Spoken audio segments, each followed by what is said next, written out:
Hi, this is Annie Grace, and welcome to this Naked Mind podcast. And I am here with Jenny. Hi, Jenny. How are you? I'm great, Annie. Thank you so much for having me. Oh, so good to have you. So why don't you kind of take me back to the beginning? Like, where did it all start for you?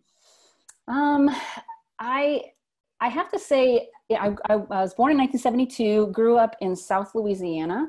I recently just listened to another podcast of yours with someone else who grew up in New Orleans, and it was very reminiscent of my upbringing.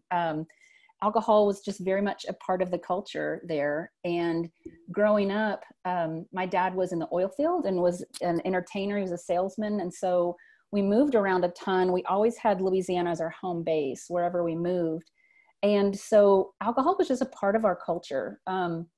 At my grandparents' house, there were, conversations on the carport always involved beer, and the cousins would always fight to sit on top of the ice chest, because if you were sitting on top of the ice chest, then you got to be the one to open it. And there was just something, you felt a part of something when you were the ones handing your uncles the beer, and then they would start telling their stories. And I come from a really long line of fabulous storytellers, and they seem to just be fueled with just that little bit of Bud Light or Miller Light, whatever. And so the early identification with alcohol for me was just always in that context. It wasn't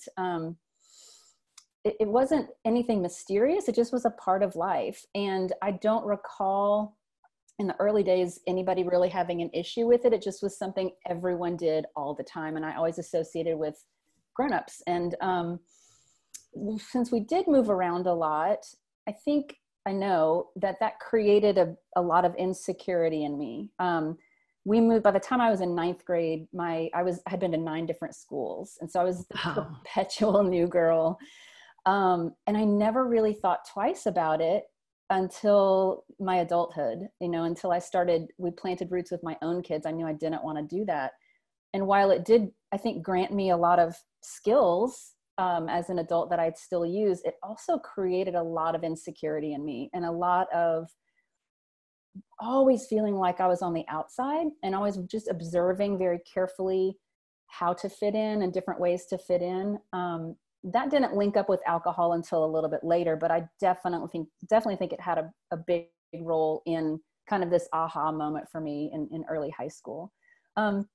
So growing up, it was just a big part of my family, a part of my culture. My parents we had a pretty chaotic life with the moving, but also my mom and dad did not have a happy marriage. They separated 3 different times and then finally divorced when I was 12. And I guess like all divorced kids, see things as a before and after in my household. And the drinking really ramped up for my mom after the divorce. And I don't know about my dad. I didn't see him as often. I saw him, on the weekends, every other Wednesday. For me, it didn't start, I didn't really have my first taste of alcohol until my freshman year in high school. And I remember very clearly when I had made the varsity soccer team, which was a big deal. And I was super excited. And there was a freshman initiation party that the seniors held and took the freshmen to.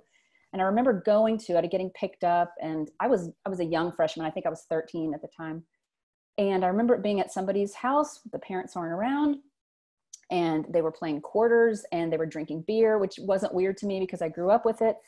Started playing, and it was just one of those like surreal moments where I just remember having this experience of like, I was so nervous to be there, and I was so anxious, and I felt like a little kid, because I was 13, and I'm here with 18-year-old boys, which is crazy to think about. And it just felt, I remember after like the second cup, thinking, I just felt loose. I felt relaxed, and I felt really for the first time at home in my own skin. And it just wasn't as hard to talk to people, and it wasn't as hard to be there. And then I remember looking at myself in the mirror and going like, oh, like my face looks weird. And just having that first moment, looking back, I was plastered. And they dropped me off on the front lawn of my house. I woke up like face down in the grass. It's one of those, looking back now, just thank God nothing terrible happened. But that was the first of, I would say, what was a pretty adventurous alcohol fueled high school time for at least the first couple of years because of that, because I just wanted to fit in. It made me feel like I just was such an awkward person. Now I know like everyone feels awkward when they're 13 or 14, but other people were better at hiding it or something. I just felt really left out. So, So was your high school big? it was in Houston, and it was like a 7A school. So I think we had 2,400 students. So wow. It was a really big high school. Yeah. Yeah. So that lasted, the first couple of years of high school. I would say it wasn't problematic. Looking back, it wasn't great, but it was just kind of an average, what most people were doing on the weekends. Everybody would find a house and you would go drink, and it wasn't every weekend, but it was fairly regular. I changed courses and changed friend groups in the latter part of high school. And I started going to Young Life. And I don't know if you're familiar with Young Life, but it's a Christian organization. And that really changed the whole group of friends that I hung out with, which was a real game changer for me. And I just stopped drinking because it wasn't cool to do in that group. And I'm really grateful for that. And when I went on to college, experimented again for maybe the first year, and then got back involved into another Christian organization where, again, it just wasn't the thing to do. And I wanted to fit in. You can see the pattern there.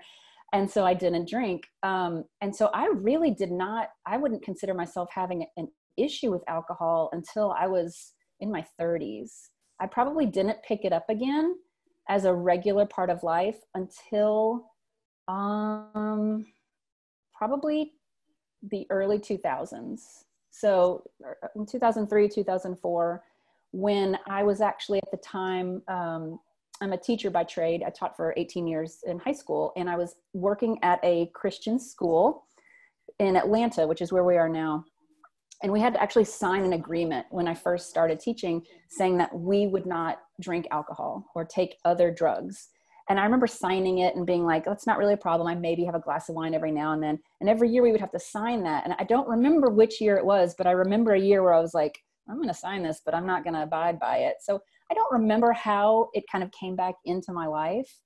I think it was a bit of a rebellion in that we weren't supposed to drink as teachers. And I got tired of the good girl role. And I met a new group of friends, my tennis friends, and they just were more fun and more open and loose. And so I started drinking again. And it was a really just slow progression into what I call just steady drinking. It wasn't, the reason I've really have loved everything that you've done and put together is because it helped me see that I had a place, because I would read stories about people who had problems with alcohol, and it just felt so far away from what I was. And I even tried AA once or twice, and they literally told me, like, you don't belong here. And so going back, I think I remember started drinking just on a casual basis. I had a really big health crisis in 2005 when I was diagnosed with non-Hodgkin's lymphoma. I was 32. And my kids were 6 and 9 at the time. It was just out of the blue. I had a grapefruit-sized tumor in my chest that really made me rethink all of my health choices. And so for a long period when I was undergoing chemo and radiation, I didn't drink at all. And for maybe a year after that, I was like, I'm just not going to, it's very healthy with everything. And then maybe a year after that, I started drinking again. And that's when, and I don't know if it's related to that in terms of it was stress related, but that's when it started to become more and more regular on a really gradual basis. To the point where I would say maybe 4 years ago, I was regularly drinking. Again, for some people, this might not be a lot, but for me, it was, I knew it wasn't healthy. I was regularly drinking like 2 or 3 big glasses of wine, not like normal glasses, like I would say it's 1 glass when really it's probably 2.5. And maybe a cocktail. And my husband and I had it was just a nightly ritual of sitting out on our front deck and having cocktails. And it just was so much a part of my life that I just couldn't envision life without it. But I got to the point where I wasn't happy with it. you Mm-hmm. know, Mm-hmm. and I started looking for, I was just looking through my journals in preparation for this, because I journal every morning. And I think I started really reconsidering it, or thinking there's got to be another way, probably Christmas of 2015. But I couldn't. So I was teaching at this Christian school, and I didn't know where to go. I was scared to go to AA, because I was scared that they would find out and it would be a huge deal. It would be a huge scandal that one of their teachers is in AA, which is unfortunate. I had a school issued laptop, so I couldn't, and they checked everything. So I couldn't look online for any help. And I remember waking up at 4 a.m. At my sister-in-law's house, after having, my 4 glasses of wine, just waking up with this huge amount of anxiety, like I always did. I had no idea it was connected to drinking. And I remember just like Googling, do I have a problem? And that's when that's when I started thinking about, there's gotta be a better way. I felt dead. I just felt dead inside. Mm. And I wasn't having any fun drinking. My tolerance was just I've always had a high tolerance. I think I joke, because it's in my Cajun heritage. I think we're just born with like a mainline, Bloody Mary mix in our blood. But my tolerance was getting higher and higher, and my buzz was getting harder and harder to find. And my hangovers were getting worse and worse. And it just was miserable. I was miserable.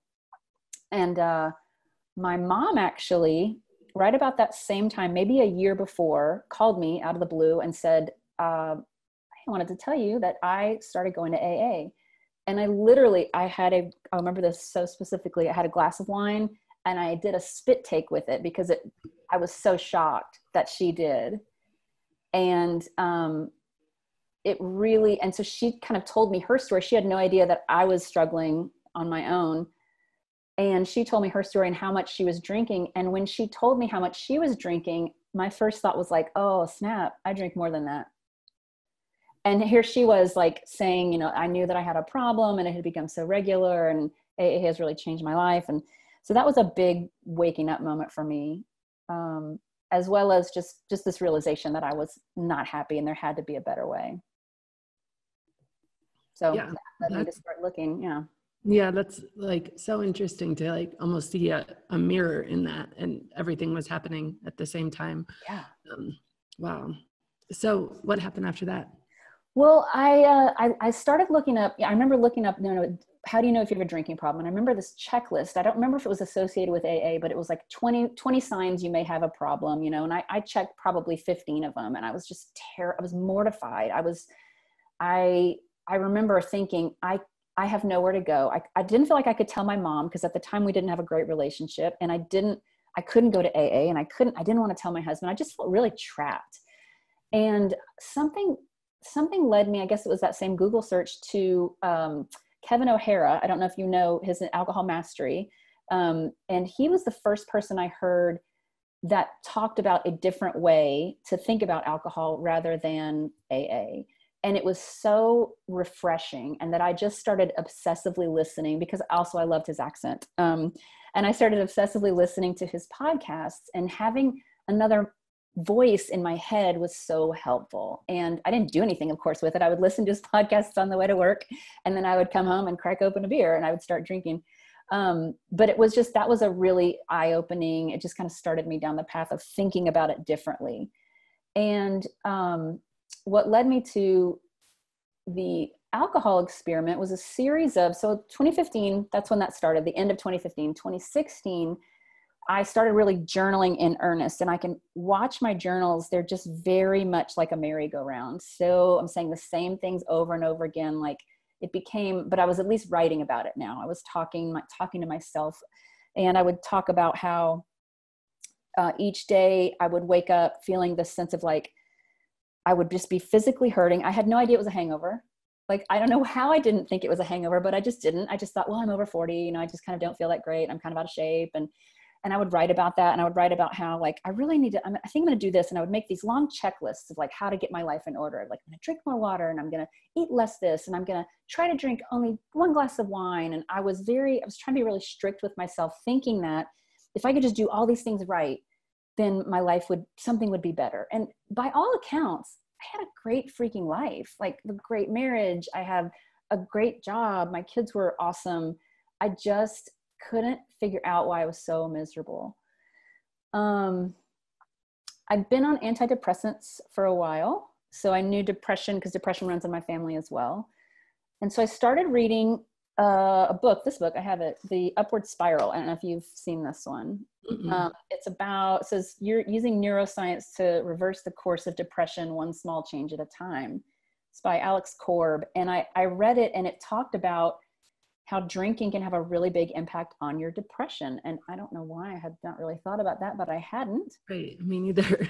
Right. And so I was like, wow, that's interesting. And, but every day my journals would be the same. The mornings would be, okay, this is it. I'm not gonna drink again tonight. It just doesn't make me feel good. And by the evenings on my way home after a stressful day of work, I was just so exhausted that really all I could do was pop open the cork as I was cooking dinner. And it just was in that same trap over and over again.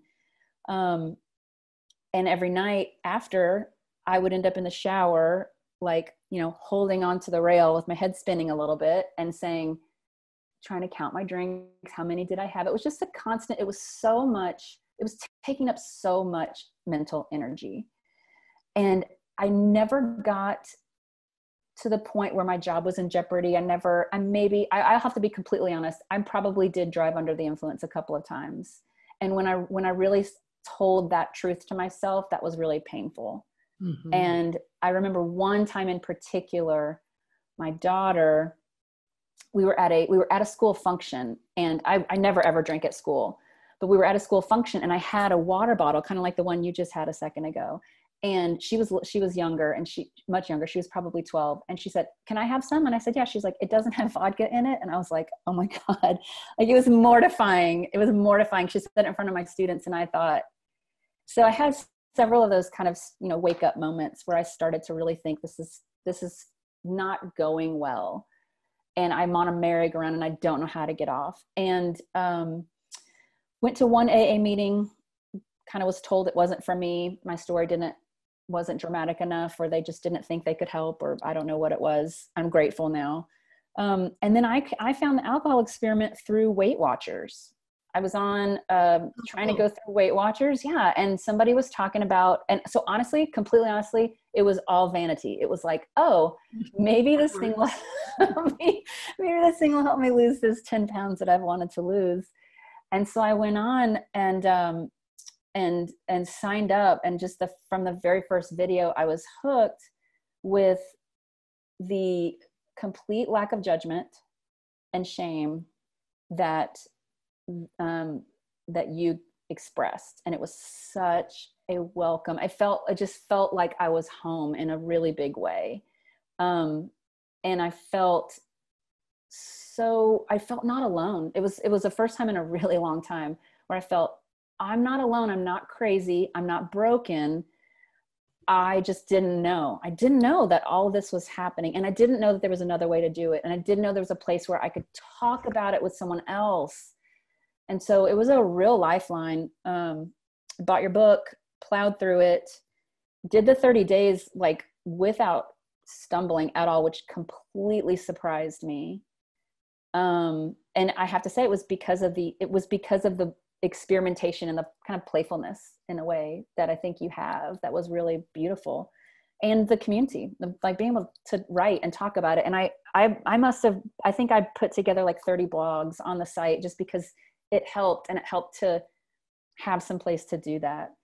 But it wasn't like a one and done, it wasn't, I thought it would be. I was like, oh, I'm going to do this. And so I did 30 days. And then I was like, wow, boy, that's great. I'm so glad that I did that. And I'm so glad that I now understand everything there is to know about alcohol, and I can now moderate. And at least for me, I know how that goes, where for some people, I'm sure that's great. For me, it wasn't. And it took, I think, maybe 4 times through different phases of the alcohol experiment. I did 30 days, I did 60 days, I did 90 days, I did 8 months. And then I just finally, after all of that, it was the 8th month one that really helped me see what everybody else had been talking about. getting that much time under my belt and getting a couple holidays under my belt. And then I was like, oh, I'm done. And then that moment, I remember specifically, it just was like, I'm done. And I haven't looked back. Yeah. I love that. I mean, I think people do it in different ways, obviously. Yeah. And the experiment is meant to just be that, like an experiment. It is meant to be just like we just started a live one and somebody posted like, wow, just the reframe of this from a challenge to an experiment was so helpful. And I was like, yeah, because it should be light, you know? And then that for me, like that idea of, okay, so I'll just lengthen the time if it doesn't work. And there's never this kind of looming foreverness, because then I think when you stop, it feels like so much freedom. You feel so alive. You're like, wow, that's just who I am now. And I didn't have to effort through it because I took it in phases that I could win. Absolutely. You know? And that was 100% what did it for me. And I'm looking back now, and the reason I really, so one of the things that was very helpful, the community was very helpful, but the podcasts, I started, so I listened to Kevin O'Hara's, and then I started subscribing to yours, and then a couple of other ones. But I just was so hungry, especially before I actually really started. I was so hungry to hear other people's stories, because I really wanted to hear, I would just look for anybody that had anything remotely like mine. Yeah. I tried reading some Quit Lit, you know, and one book in particular, it was Carrie Fisher's Wishful Thinking, Wishful Drinking. I don't know if you've read that. It's really good. I read that way before I ever thought I had a problem, just because I love Star Wars, as we can see. And it was a great read. And she, you know, battled addiction and was very open about it. But I remember one line that stuck out to me, and I didn't remember it until I was in the middle of this journey. And she said, I never knew until I got clean and sober that it was okay for me to be uncomfortable. Mm. I never knew that. And that really spoke to me, because I've started quitting drinking, I thought was the thing that I was getting. I thought that's what this was all about, but it's not. It was, in many ways, I think the farther away I get from it, my drinking was just a attempted solution at the real problem. And for me, the real problem was not being comfortable in my own skin, and trying to make myself feel better by anything that would give me a quick hit, any sort of instant gratification. I did not know that I could be uncomfortable and that I wouldn't implode or dissolve, or just, you know, I just never told myself no. In good ways. I told myself no in a lot of bad ways. I held myself back in terms of, and made myself very small in my life. And all of it just came down to this really underlying sense of, I just didn't value myself very much. You know, so a lot of it came back to a lot of childhood stuff, which I've since really begun to dig in on. But I just wasn't capable of seeing it at all while I was numbing myself. And so, you know, quitting drinking, the first time I did the 30-day experiment, I had that pink cloud experience where I remember I just looked at it today, where I just thought, like, I'm literally floating on air. I felt my body felt so good, and it was amazing. And then the second time I did the experiment, I didn't get that, and I was mad. And I realized I was kind of using that feeling almost like another drug in a way of like, and I just had to really start trusting what people on the site were saying and what you would say, in that there's just so much more available to you. There's so much more life outside of the bottle. And what we think is life when we're drinking, I remember, it's just so weird now because it seems like a lifetime ago, but I really remember thinking, well, if I can't drink, then there's like, what is the point? Why would I go to this party? Why would I go to this tennis thing? Why would I go here? If I'm not going to be able to drink and everyone's drinking around me, that's just not even fun. And I really could not see another way. And now it's just so drastically different. I just went right before all of this COVID stuff happened. I had a girls' tennis trip, my first one I'd ever been on, because I was just nervous. I thought it was going to be pretty rowdy, and it was. But I didn't drink. We went out to all these bars and I danced with everybody else. I had the best time. And I had 3 different friends individually come up to me thinking that they were telling me a secret, saying like, I really wish I could do that. Like, I wish I could just let loose and have fun. You're so comfortable with yourself. And I just had to laugh. I was like, no, you don't understand. This is not, I never thought I could either. And they were like, I could never do it. And I'm like, yeah, you could. It's totally there. So hearing people's stories was so, so helpful to me, but it was really the time I put in. Like, I think at one point you talk about reps, like put in your reps. It's like working out. It really is, because it gave me this huge sense. Every time I would do an experiment, it gave me a sense of empowerment and a sense of confidence that, like, not only could I do hard things, but that the world was a much bigger place than I thought it was. And it's given me so much. My life now looks so different from when I started 3 or 4 years ago. I quit teaching. I taught for almost 20 years and I retired from that. And now I'm working, I'm a writer. I work with other people on their books. I'm writing my own book. I'm doing some public speaking. I'm still working with students because I love doing that. But I'm doing all these things that I never thought I'd be brave enough to do. And I'm having so much fun. And we sold our house and moved into a condo in Midtown Atlanta. And those things I just never thought were possible. And every time I do one of those things, it's kind of another ring in, oh yeah, like, it's a big world. Life can be really big and beautiful and full of feeling and emotion. But as long as you're dampening all of that with alcohol, it just feels really far away. And it's not far away, but it feels far away. Well, it's so good. And it's so true. What comes to my mind is like, don't stop with good enough, because I think what happens is that, so we think that the goal is the behavior. Right? Because it's the behavior, it's the drinking that seems to be, when we realize it's a problem, it's like, okay, I just have to stop this behavior. But I just want to just say, I don't think the goal is the behavior. I think the goal is past the behavior. I think the goal is the feeling, right? The feeling about the behavior, because, and I think that's what keeps so many of us stuck, is we see it like, okay, the goal is the behavior. And then we see people who have achieved that. They're not drinking, but they're not happy. Yeah. They're not drinking, but they're not free. And often that comes by not letting it be your own journey, your journey of 30 days and then 60 days and then 90 days. And then, trying and finding your own truth for you. What's Jenny's truth? Like, what's right for you, and maybe it would have been moderating, maybe not, but when you found that was true for you, it's like, oh, then you've passed the behavior. Now this is a choice that's directed by your feeling. And that's when it becomes effortless. That's when you move from, it was funny. I remember learning, I think it was Ken Blanchard's situational leadership forever ago. And it was the 4 quadrants. And I'm like, this is so applicable, because basically you move from being unconsciously incompetent, which means you don't know what you don't know. You don't even know there's a problem, right? And then you move into being consciously incompetent. And that's the moment of oh no, this is a problem, but I have no idea what to do about it. I'm conscious of it. I know it's a problem, but I don't know how to fix it. Right. And then you start this journey, and the journey can look all sorts of different ways. And this is where we get tripped up, because we compare this journey to so many different people, and we don't honor our own journey, and we get all in our heads about it and whatever, but we start this journey, whatever it looks like. And then we become consciously competent. And for me, that's the behavior.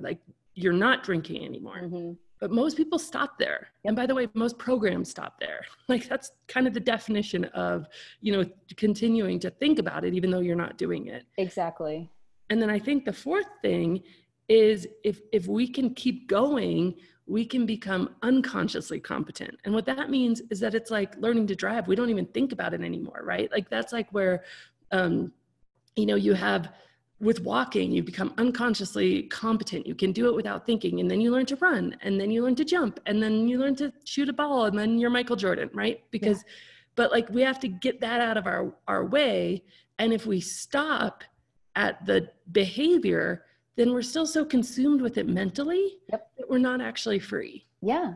No, and that's exactly what it is. And it's this moment. I remember you saying that. I remember watching one, I don't remember where in the experiment it is, but you talked about this moment of I don't even think about it anymore. And I remember just how, no, there's no way you can't not think about it. Because for me, it was I realize now it was a way for me to to dig my heels into the Christian world, where I was like, it was me giving the middle finger to, you can't tell me how to be. And so it was my weird rebellion. And then, and in a way, then not drinking, my first kind of flip or change in perspective was, well, now it's cool. Everybody can drink. They actually, at that school, they pulled that part from the contract where now you don't sign that anymore because everybody drinks and everybody knows that, we just don't talk about it. And so now in a way it became rebellious for me not to drink. And that was a really important shift. And so I look back on my journey, and there's several different ways I had to kind of flip it depending on where I was. And that was one of them. But you're absolutely right. You do get to this place, or at least I have, where I genuinely don't want it, and it doesn't bother me, but I never could have seen that coming. It was a slower process than I thought, but it was an easier process than I thought. And I'm so grateful. I'm a big proponent of writing because I think in many ways, you know how, I don't know about you, but I spend a lot of time in my head. I talk to myself, and I try to reason, and I realize that all the years where I was drinking, I was still in my head. I wasn't not allowing my body or anything to feel anything. And the more I drank, the more I numbed, and the more I numbed, and the more I numbed. And so I just became this real separation from my reason and my feelings. And stopping drinking allowed those feelings to really come back to life, but it was not sudden. It took a long time. I'd say it took that 8-month stint for my feelings to be like, oh, it's safe to come out again. Like, I can come out. And that drastically changed everything.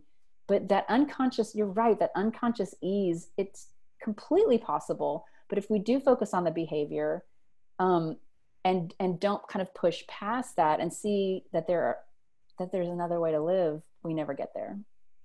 Yeah. And I think that it's, so you say it took a long time, and I need to actually find this study. I've heard about it from 2 very reliable sources, and I've seen it once, and I need to just find it again. I don't have it top of hand, so I can't say who it's from, but the average time that somebody takes to go through that, from realizing it's a problem to actually fixing the problem. And by the way, that's the behavior. That's not the unconscious. Right. That's just the behavior. Is I've seen it 6 years. Wow. So like for you to be like 30, 60, 90 plus 8 months, maybe that's what, 18 months or a year and a half? Yeah. Or maybe even less than a year. Like, that's actually really fast. And by the way, that 6 years is just to change the behavior. It doesn't actually change freedom. Now, I've talked to people who have, like, I read an article by a sober author, and basically the article is like, 10 years later, I don't remember when it got easy. And I was like, wow, 10 years you can reflect back and say, it's now easy. Wow. That's 10 years. Yeah. Even though you're not drinking for 10 years, that's 10 years of being in that efforting. I'm aware of it, and I have to effort. I have to think about it. And so I just want to encourage people, like, don't give up, because this is possible. Like, you just have to stay with it. And yes, it will happen by just not drinking, but it will happen so much faster if every time you're triggered, you dig into it. Every time you're curious about drinking, you dig into it. Just dig in, get curious, because you can solve all of those cravings and all of those triggers. Well, and I love the way that you talk about curiosity. I remember something in the experiment had us do where we really paid attention to, or got curious about, like, when we drink, how long it feels good for. And I did this, I just got really curious, and I paid attention. And for 20 minutes, so I would have my first drink, and I'd feel good for 20 minutes.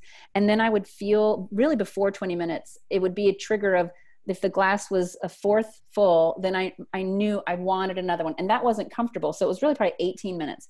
And then the second glass, I'd feel good for about 10 minutes. And the third glass, maybe 5. And then after that, I felt crappy, but I would probably drink another one, just, you know what I mean?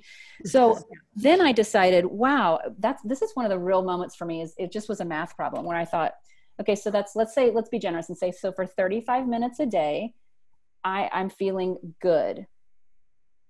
And what am I sacrificing for that? I'm sacrificing the other 23 hours and, however many, 25 minutes. That is a terrible trade-off. If I'm going to, and I wasn't even feeling good. I was feeling sort of numb. And so for me, it just became, that was one of the no-brainers where I thought, wow, this is not fun. It's not fun. And it's not something I want to, I honestly just didn't feel like my job was very taxing. My kids were, at a kind of demanding age where they needed me a lot. And it really wasn't until they kind of graduated high school that I started this, and I had some more time, but I have a limited amount of energy, and I didn't want to spend it anymore on counting my drinks or, cause I could moderate. Like I feel confident that I could, I just don't want to spend the energy on it. And it was easier. And I'm so glad that I gave it a chance. And that's, again, I'll come back to that experimentation and that playfulness. I think that's such a beautiful gift that you've given to people, is if you can just play with it, and you don't have to be, I didn't tell anybody the first maybe 3 or 4 times I went through the experiment. I didn't tell anybody because I wanted it in my back pocket. I didn't want anybody to call me on it. And it was a big deal the first time I told like my tennis friends, or the first time I told my husband. It was a really big deal. But it, in looking back, it's, I know it needed to be a big deal, but it really wasn't. It really wasn't. So in all this, I think that the interesting thing is that in order to find that truth for yourself, to find trust in yourself, you actually had to be able to experiment with keeping drinking, right? Yeah. And you had to actually not be punishing yourself for keeping drinking. Like, you had to get curious about it. You had to look at it like an experiment. And I mean, I can't tell you, like, probably one of the things I get the most pushback on is that, well, it's so dangerous. It's so scary. How are you telling people to keep drinking? How are you telling people to do this? And I'm like, okay, people are adults. Yeah. They're going to do it anyway. They can either do it with like this sense of like curiosity and find the math, find that experience for themselves, or they can, just do it with this sense of like, well, screw it. Now I've really messed things up. So I'm just going to, go ahead and throw caution to the wind.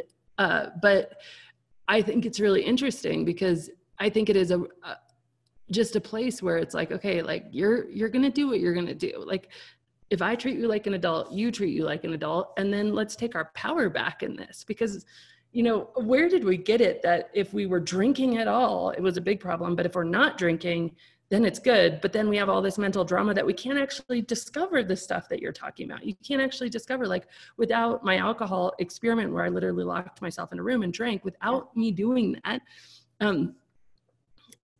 I wouldn't have the freedom I have, because I wouldn't have known for sure that there was nothing left in it for me. Right. Yeah. Like, and that gave me so much freedom. It actually is one of the things that probably gave me the most freedom, in just knowing like, I don't want to do that anymore. Yeah. It's a paradox, it's just the idea of paradox. And what's so ironic about that is that's what I taught, for 20 years, I taught English literature. So I taught every day about paradox and finding, beauty in the pain and all of that stuff. And I had to really embrace that paradox. And I had to kind of play with the idea of the chicken or the egg. You really have to have faith that the people that are on the other side of it, that have pushed through that membrane, you have to have faith that what they're saying is true. And you have to hold on to that faith, but then you also have to not hold on to it too tightly, because part of my whole problem in the first place was holding on to everything so tightly. I was so worried that letting go of anything, I look at it now and it was all a big protective shell. It was a protective shell or a backpack. I see both of those as metaphors, as how I used to handle things. And I think of it like I was carrying around this giant backpack, and it became from my childhood, where I really had to take care of myself in childhood from a pretty young age. And so I always felt like I needed to be prepared for anything. And drinking became that for me, where it was like, I needed to always be prepared for something. And I was always afraid I couldn't handle things. And so like drinking just kind of helped me handle things. And then the more I drank and the longer I drank, it was just like I was filling this backpack full of heavy rocks. And because it was heavy, I couldn't go very fast or move very far. And so because I couldn't go very fast or move very far, I would just put more crap in the backpack in case I needed it. So I just was so burdened down with stuff I didn't need. But I was so afraid to let go of it, because I thought that's all I was. I thought, like, I can't let anybody know that I'm suffering. I can't let anybody know that I'm weak. I can't let anybody know anything about this. And in reality, the thing I was really suffering from was loneliness and feeling like an outsider. And the best thing in the world I did to fix that is to be open about that. And drinking, I could not have done that had I not started with the problem, which was my attempted solution at all of that, was to just put down the backpack and put down the bottle of wine and say like, well, I know where that leads me. It leads me to right where I am, and I don't like it. I don't know where this other path leads me. I may hate it. And if I do, I'll just go back to this. I know what this is like, but I don't know what that's like. And I'm 45 years old, and I'll be danged if I'm just going to spend more time wondering if something could be better. I'm just going to give it a shot. And that was the letting go. I didn't get to that point until like my fourth time through the experiment. You know, I successfully completed the experiment, but each time I feel like I leveled up in a way. Like I learned something new. My world got a little bigger, and my journal entries reflect that, which is why I go back. I talk to my students all the time about like, journaling is so great because our minds, they play weird tricks on us, and they'll talk us out of any growth that we've done, but our journals don't lie. And our journals help us see patterns and help us see things in ways that we sometimes gloss over. So, you know, leveling up, it had nothing to do with me getting like better at it, but it just was, I was losing a lot of that extra weight. And then finally letting go of that backpack and realizing like, you know what, I'll actually have more friends, and people will be more open to me if I just say, hey guys, I'm lonely. I'd really like to hang out. Or I'd really, you know, I always felt like everybody else had their friends and everybody else had their things going on, and no one else, they didn't need anybody else. And I just always, and when I started, and I still wrestle with that, but I've learned that every time I make a step to be open and vulnerable, guarantee you someone else is like, oh my gosh, I was thinking the same way. And like, no one's really cool. We're just pretending to be cool. Yeah. Everybody's really dorky and awkward at heart. Yeah. And, you know, Brene Brown talks about that. And she's another one. I have so much respect for her and for Anne Lamott. And there's been so many really cool women, and you're at the very top of that list, that have really helped me by being vulnerable and by being open and playful. And because I'm at the point now where I'm like, life is too short to not be playful and to take everything so seriously and to hold on so tight to everything, because that's what got me in all that mess in the first place. Yeah, it's so true. And like, that's what we're looking for anyway, is that like sense of fun and playfulness. And guess what? Not only is it available, but it's like, I'd say even more available. And that is my favorite drink. Those Topo Is it not the best? Do you like the grapefruit kind? The grapefruit and the lime, but so good. So let me finish us off by asking you the question I always ask, which is, if you were going to go back in time and tell Jenny about how life was, how life is now, what would you tell her? It depends on which Jenny, you know. I would say if I would go back, I really would like to go back when my kids were younger. I feel like I missed a lot of that. And I've talked with them really openly about that, which has been a real blessing in our relationship. But I would just go and I would give her a big hug, and I would tell her that she's adorable and she's adorkable. And I would say that you're going to be fine. It's not nearly as scary or as hard as you think. You think you're doing all this because you need it. And it's actually the very thing that's keeping you from a big, beautiful, juicy life that's just right past it. It's right there. Oh, I love that so much. Yeah. And it's like, once you can put this down, like everything can open up. You can see past it, you know? And it's like, oh, that stuff was there.